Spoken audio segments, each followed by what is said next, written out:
That's a consideration for you also in terms of the alternative and just leaving it open. And those, Mr. Mayor, I'd like to throw it down a major policy shift, propose a major policy shift. We had quite a discussion this morning about this.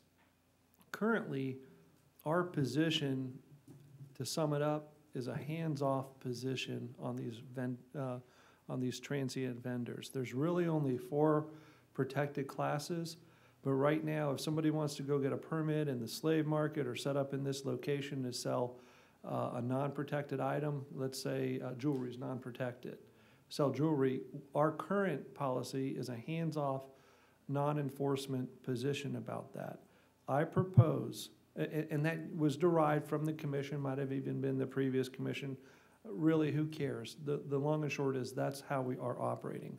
What I propose is that we shift and we no longer, that we enforce against those items that are not protected items.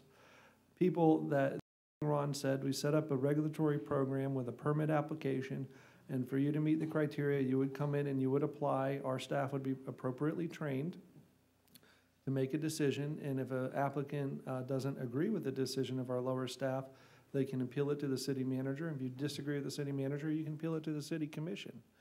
But in reality, there's only 4 protected classes, and it's up to those vendors to somehow fit within those classes. My personal opinion is that if you go and you study the type of products and merchandise being sold, most of it is things that would not qualify.